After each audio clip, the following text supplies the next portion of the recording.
सोचिए आपने किसी बहुत ही खास मेहमान को अपने घर दावत पर बुलाया। आपने उसका पूरा स्वागत किया, सम्मान दिया। लेकिन जब वो मेहमान आपसे विदा लेकर आपके दरवाजे से बाहर निकलता है, तभी आपका एक सबसे अच्छा दोस्त उस मेहमान पर अचानक हमला कर देता है और उसे जान से मार देता है। आपको कैसा लगेगा? क्या ये आपकी इज्जत, आपके आत्मसम्मान और आपकी आज़ादी पर सीधा हमला नहीं है? दोस्तों, यह किसी हॉलीवुड फिल्म की स्क्रिप्ट नहीं, यह बिल्कुल सच है। और यह मेहमान था ईरान का युद्धपोत, जगह थी हमारा हिंद महासागर, और वह खुद को दोस्त कहने वाला देश था अमेरिका। आज हम एक ऐसे राज्य से पर्दा उठाने वाले हैं जो आपको सोचने पर मजबूर कर देगा। सोशल मीडिया पर दुनिया के बड़े नेताओं को गले लगने की जो तस्वीरें आप देखते हैं, उसके पीछे की असली सच्चाई क्या है? क्या अमेरिका वाकई में भारत का सबसे अच्छा दोस्त है, या फिर वो एक चालाक दुश्मन है जो गले लगकर पीठ में खंजर घोंपता है? आज के इस वीडियो में आपको हम सब समझाएंगे। शुरुआत करते हैं उस हालिया घटना से जिसने भारत की सुरक्षा और साख दोनों पर सवाल खड़े कर दिए। भारत ने ईरान की नौसेना को मिलन 2026 सैन्य अभ्यास के लिए बुलाया था। उनका एक आधुनिक युद्धपोत विशाखापट्टनम आया, लेकिन जैसे ही वह वापस लौटने के लिए निकला, अंतर्राष्ट्रीय सीमा के पास उस पर एक भयंकर और संदिग्ध हमला हुआ। कई एक्सपर्ट्स का मानना है कि यह हमला एक अमेरिकी परमाणु पनडुब्बी द्वारा किया गया था।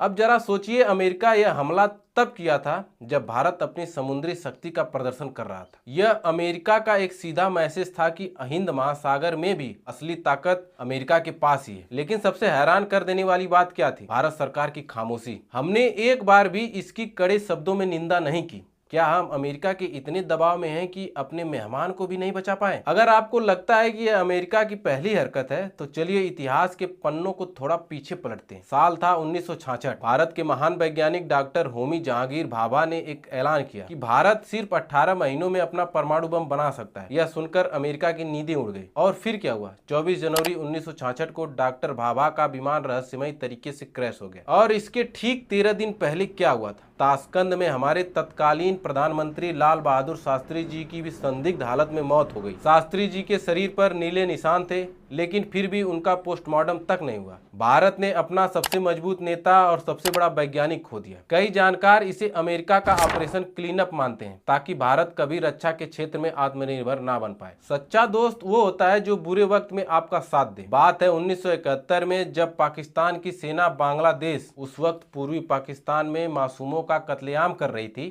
तब भारत ने आगे आकर उनकी मदद करने का फैसला किया। लेकिन तब ह्यूमन राइट्स का ढिंडोरा पीटने वाला अमेरिका किसके साथ खड़ा था? उस समय वह पाकिस्तान के साथ खड़ा था। जब भारतीय सेना ने पाकिस्तान को घुटने पर लाना शुरू किया, तो अमेरिकी राष्ट्रपति रिचर्ड निक्सन ने भारत को डराने के लिए अपना परमाणु हथियार से लैस 7वां बेड़ा बंगाल की खाड़ी में भेज दिया। यह दोस्ती का हाथ नहीं था दोस्तों, यह भारत की छाती पर तानी गई परमाणु बंदूक थी। अगर उस वक्त रूस ने अपनी नौसेना हमारी मदद के लिए नहीं भेजी होती, तो आज शायद भारत का भूगोल कुछ और ही होता। आप सोच रहे होंगे कि ये तो सब पुरानी बातें हैं, पर क्या आज अमेरिका बदल गया है? बिल्कुल नहीं। तरीके बदल गए, पर इरादे वही हैं। आज अमेरिका सीधे जंग नहीं लड़ता, वो इकोनॉमिक ब्लैकमेल करता है। जब भारत ने अपने फायदे के लिए रूस से सस्ता तेल खरीदना बंद नहीं किया, तो अमेरिका ने भारत पर टैरिफ किंग का ठप्पा लगाकर हमारे सामानों पर 50% तक का टैक्स लगा दिया। वो हमसे जबरदस्ती महंगी डिफेंस डील करवाते हैं ताकि उनकी कंपनियों को मुनाफा हो। और जरा अपने अड़ोस पड़ोस में देखिए, पाकिस्तान, बांग्लादेश, श्रीलंका, नेपाल,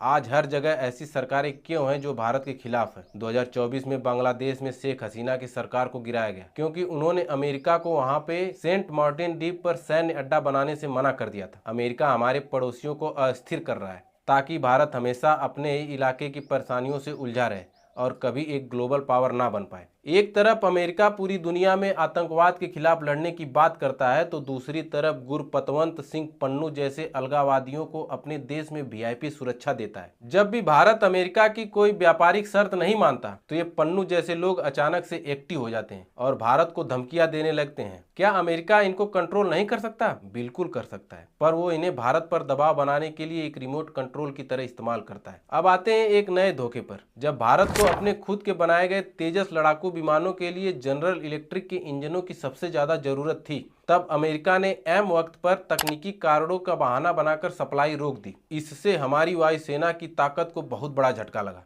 लेकिन वही अमेरिका पाकिस्तान के F-16 विमानों के रखरखाव के लिए करोड़ों डॉलर खुशी खुशी भेजता है, जबकि उसे पता है कि यह F-16 सिर्फ और सिर्फ भारत के खिलाफ इस्तेमाल होंगे। तो दोस्तों, अब सवाल वहीं वापस आता है, क्या ऐसा देश हमारा सच्चा दोस्त हो सकता है? अमेरिका हमेशा से फूट डालो और राज करो की नीति अपनाता आया है। वह कभी नहीं चाहता कि भारत रक्षा या अर्थव्यवस्था के मामले में पूरी तरह स्वतंत्र बन जाए। वह चाहता है कि हम हमेशा अपने हथियार उससे खरीदें। ईरान के युद्धपोत पर हुआ हमला हमारे लिए एक बहुत बड़ी चेतावनी है। वक्त आ गया है कि हम अमेरिका की मीठी बातों और कूटनीतिक झूठ के जाल से बाहर निकलें।